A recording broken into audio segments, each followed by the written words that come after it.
Morning Kolkata. Finally আমরা Sealdah station থেকে হেঁটে এখন রাজুদার পরোটার সামনে চলে এসেছি। দেখো এখানে কতটা ভিড় হয়েছে, তারপরে আমরা দাঁড়িয়ে আছি স্লাইড দিয়ে খাবো বলে।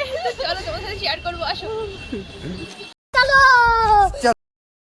পুরো ব্যস্ত, আমরা লাইনে দাঁড়িয়ে আছি। আমাকে দেখো, দেখাও দেখো ওখানে দেখো।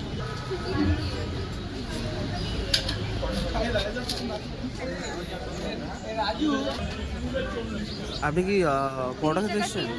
আপনি পরোটা খেতে? আচ্ছা আচ্ছা।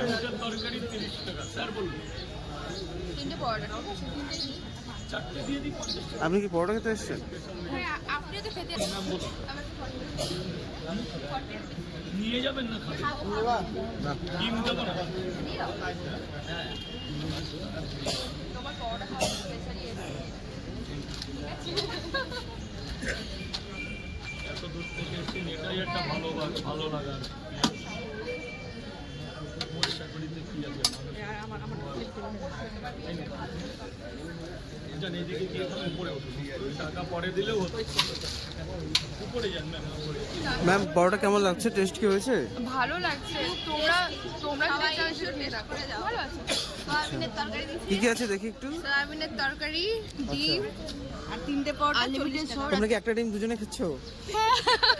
আচ্ছা ম্যাম, আপনি একটা ডিম একাই নিয়েছেন? না, সাথে আমার হাজবেন্ড আছে, জানেন তো। আচ্ছা, আপনার চ্যানেলের নাম কি?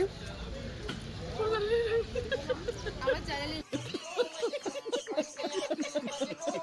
নাম হচ্ছে প্রিয়াঙ্কা ব্লগ। প্লিজ গিয়ে ভিজিট করুন। নামটা বলে দাও। কি? চিন্ময় বর্মন। চিন্ময় বর্মন ব্লগের নেম, ঠিক আছে? গিয়ে ভিজিট করে আসবে, অবশ্যই ভালো ভালো কন্টেন্ট পাবে। Thank you.